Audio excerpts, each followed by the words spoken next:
Docteur Sotro, aujourd'hui nous allons parler du TOC, trouble obsessionnel compulsif. Vous avez écrit deux livres que moi j'ai trouvé particulièrement intéressants et importants dans le cadre du trouble obsessionnel compulsif. Un livre davantage destiné au grand public mais qui a été très utilisé par les professionnels, qui s'appelle « Je ne peux pas m'arrêter de laver, vérifier, compter » aux éditions Odile Jacob.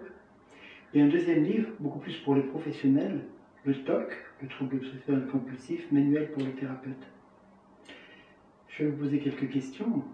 Une question que j'ai souvent en tête, c'est que quand même les obsessions et les compulsions, nous en avons tous, ça a une fonction utile pour chacun d'entre nous. J'aimerais bien que vous précisiez quelle est la fonction des obsessions et des compulsions. Et vous avez tout à fait raison.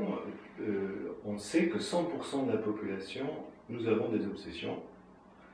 Et on sait même qu'on peut les stimuler, c'est-à-dire qu'on peut créer une obsession en faisant quelques petites manœuvres assez simples.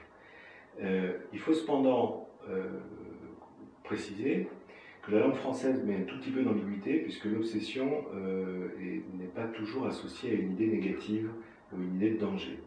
Par exemple, l'obsession sexuelle ou l'obsession de la nourriture, c'est plus proche de l'idée fixe.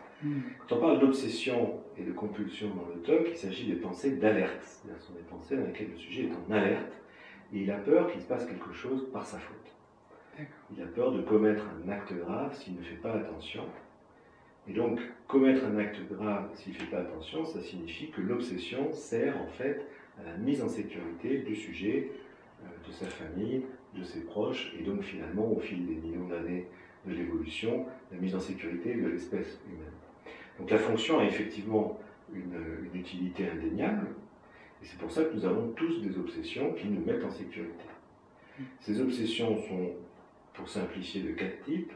Nous essayons de garder un état de propreté et un état de salubrité de la contamination. Ce sont les obsessions de souille. On essaie de garder les choses ordonnées et exactes. C'est des obsessions d'erreur, pas de peur de commettre une erreur. On essaie de ne pas provoquer le malheur par mégarde, soit par des pensées négatives, par exemple très à table, le noir, le passer sous une échelle, ou bien par des pensées scandaleuses, dire des choses scandaleuses, dont le plus connu évidemment de blasphémer.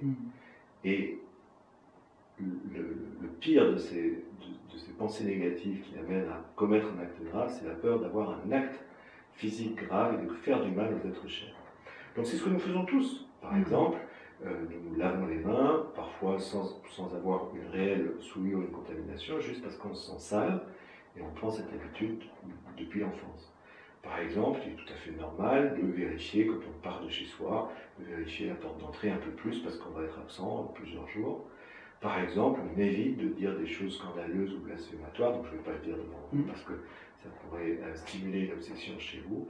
Mais par exemple, on sait que quand on est à côté d'un être cher, alors qu'on n'est pas plus maladroit que quand on n'était pas à côté de l'être cher, on évite d'avoir des objets dangereux près de nous, particulièrement dangereux, on évite d'être trop près d'un précipice, d'une falaise ou du fleuve ou d'un pont, au cas où subitement la présence de l'être cher ferait qu'on ferait n'importe quoi.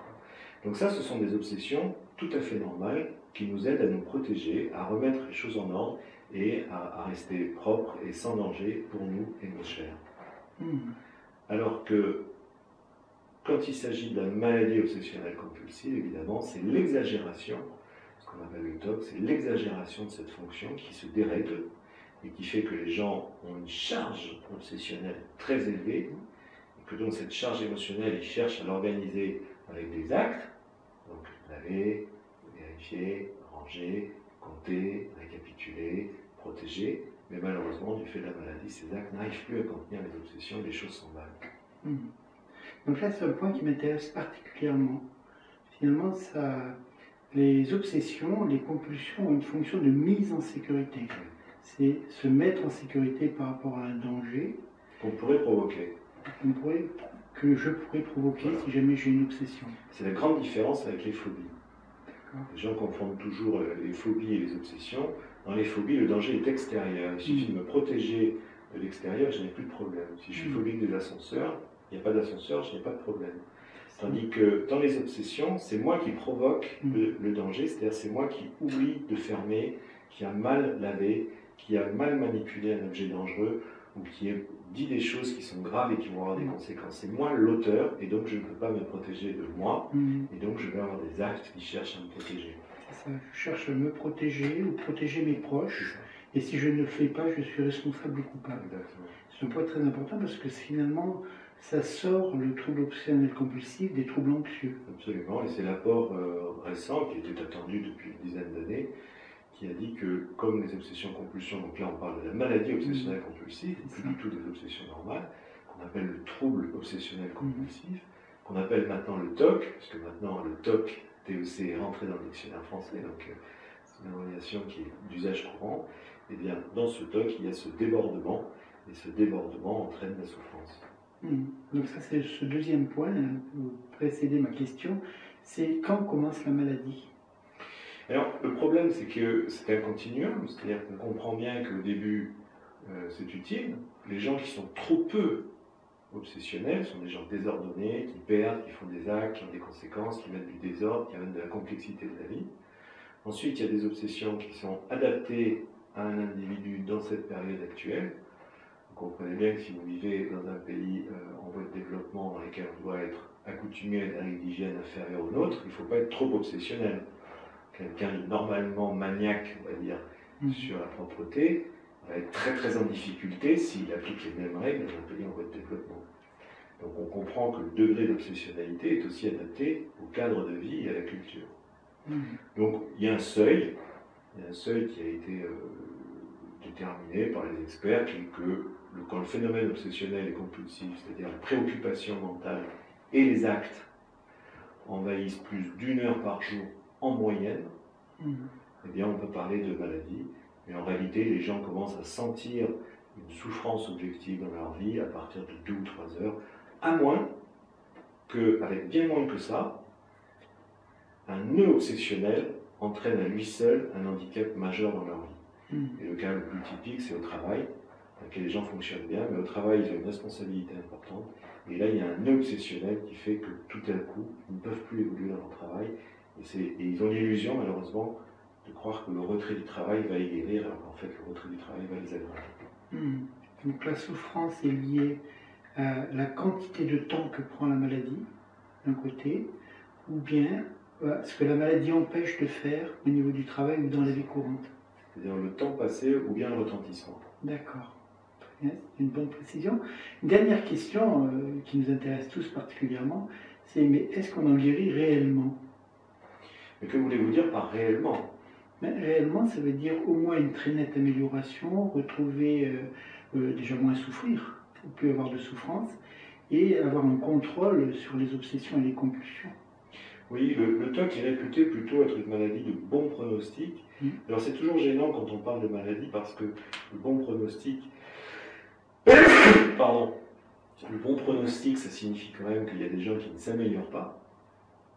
Mais le TOC est considéré comme une maladie de bon pronostic parce que 70% environ des patients souffrant de TOC qui se soignent sont améliorés, très améliorés ou guéris. Donc ça, en médecine, c'est considéré comme une maladie à pronostic favorable. Évidemment, le grand problème, c'est que comme c'est une maladie qui touche plutôt le sujet jeune au début, qui reste chronique après, au début, qui touche plutôt le sujet jeune, puisque le TOC se déclenche environ vers 12-13 ans et augmente en fréquence jusqu'à l'âge de 25 ans, à cet âge-là, les gens sont habitués à des maladies très brèves. La grippe, qui vous met au lit pendant 10 jours, puis c'est fini. Même un accident grave, une fracture qui vous met dans l'handicap pendant 2 mois et c'est guéri. Et ça, c'est exact, que cette guérison-là s'obtient dans le TOC, mais seulement dans à peu près 15 à 20% des cas. C'est-à-dire les gens débarrassés du phénomène sont seulement de 15 à 20% des cas. C'est pour ça que guérir réellement pose quand même la question de la définition de réellement. Mais pour être tout à fait concret, oui, on arrive à améliorer la majorité des malades et à en guérir à peu près 1 sur 5, définitivement. Ça, c'est vraiment une très très bonne information. En sachant que définitivement, c'est généralement avec le maintien du traitement. Le maintien du traitement. Alors justement, c'est la dernière question que je voulais vous poser, c'est le traitement. On parle de thérapie comportementale et cognitive, on parle de traitement médicamenteux. Est-ce que vous pouvez nous faire un résumé relativement bref des méthodes actuellement efficaces? Les méthodes efficaces sont très simples, elles n'ont pas changé depuis 20 ans. Elles sont connues depuis 20 ans maintenant, elles sont recommandées par l'Organisation mondiale de santé. Ce sont des informations faciles à obtenir. Donc il faut diffuser cette information comme une information acquise. Il y a deux grands traitements qui fonctionnent. D'une part, une classe de médicaments qu'on appelle les médicaments antidépresseurs parce que historiquement on les a découverts comme des antidépresseurs, mais beaucoup de psychiatres les appellent en fait des anti-obsessionnels. Parce qu'au sein de tous les antidépresseurs, il y a juste une petite famille qui sont anti-obsessionnels. Donc ça, c'est les médicaments. Et il y a une seule psychothérapie qui est parfaitement connue comme étant efficace avec des résultats attendus, qui sont les psychothérapies comportementales et cognitives. L'erreur que l'on fait parfois, c'est d'opposer les deux méthodes. Parce que si l'on reprend ce que je viens de dire à l'instant, c'est-à-dire qu'en gros, il n'y a que 15-20% qui sont débarrassés des problèmes avec un traitement, on comprend bien que pour tous les autres, il va y avoir une association des deux pour obtenir le meilleur résultat possible. Et donc, il est exact que la majorité des patients sont soignés par des médicaments et par des thérapies comportementales, qui est une psychothérapie qui dure environ 1 an d'exercice quotidien du patient avec l'accompagnement d'un thérapeute. Donc ce serait plutôt et antidépresseurs et thérapie comportementale cognitive, et sur une année en moyenne.